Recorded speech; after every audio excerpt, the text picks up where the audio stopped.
Hey guys, welcome back to my channel. Just kidding. Today we're talking about a blended tip.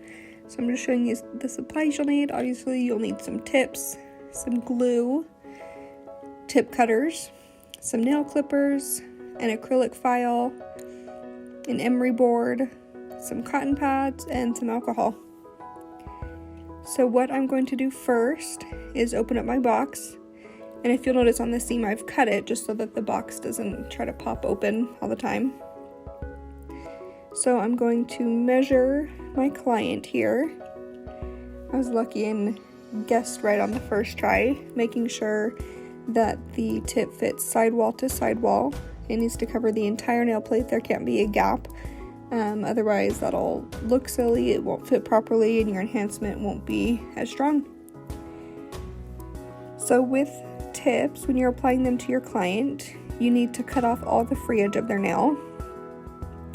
This little mannequin hand I have, these fake nail plates are pretty thick plastic, so I had to bust out the heavy duty clippers. So I'm just making sure that all my free edge is gone.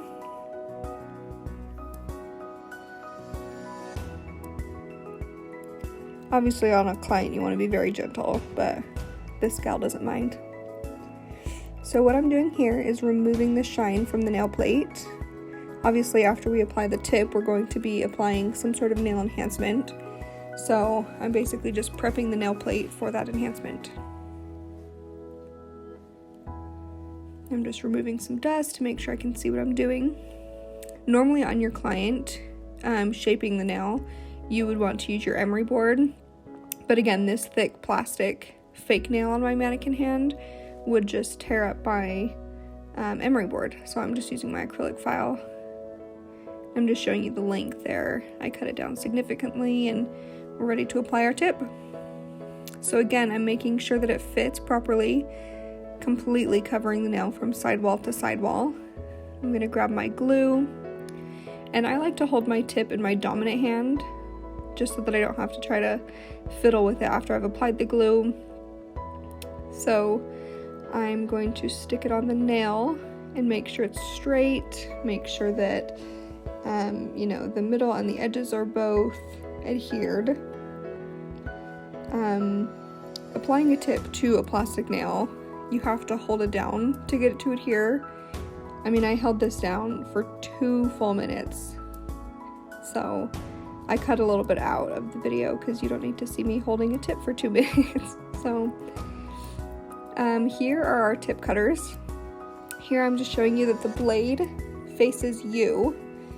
So you hold the curved part of the tip cutters in your palm. And I'm just showing you here that even if the implement is all the way up to your client's skin, there's no way that you're going to cut them. A lot of people are worried about that, but the blade isn't even on that side of the tool. So you don't have to worry about cutting them. When I was trying to cut this tip, the tip decided to pop off 100 times. So just making sure that it's nice and stuck down before I try to cut it again. Embarrassing. Normally on a client you wouldn't want to bend the tip like that to make sure it's stuck down, but again, this client of mine here doesn't mind. So I was sure that it was stuck down, so I closed up my glue so it didn't, start to evaporate or harden or anything. Okay, so I know it is kind of hard to see, but what I'm doing here with my left thumb, I'm holding the tip down so it doesn't pop off. And this I would do on a real client, because when you're shaping the tip, you don't want it to pop off, You spend all that time pre-blending it and then applying it, so you want to make sure that it stays down. Oh, and on the topic of pre-blending, when you get your box of tips, I would definitely recommend going through and gently blending the whole tip, or the whole tip box, just slightly, just so that when you are using the tips on clients, you don't have to spend as much time pre-blending it or even blending it on them. So this part, obviously you never want to use an acrylic file on a natural nail plate. But the reason I'm using the acrylic file is because I'm never going to be touching the client's nail with this. I'm only using this acrylic file on the tip. I know it looks like you get kind of close to the nail plate, but if you're careful, you know, you can completely get away with just using it on the tip and keeping the nail plate healthy.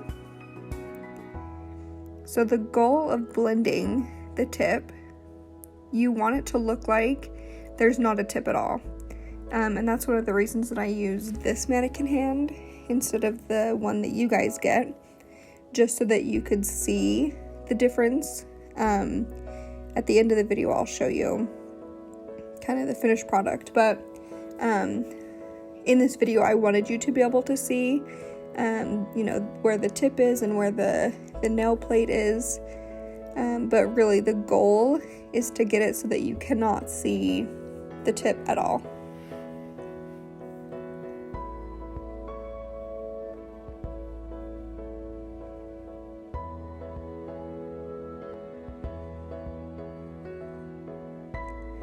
Okay, I'm just going to wipe off my client's nail with some alcohol, just so I can get a better look at it.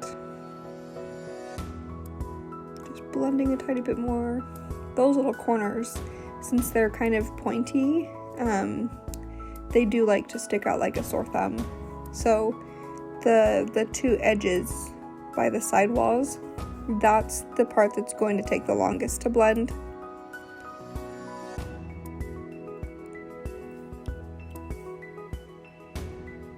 Okay, so here is the finished product. So you can see that the tip is nice and straight. It's not pointing down, it's not pointing up. The transition between the nail plate and the tip is very smooth.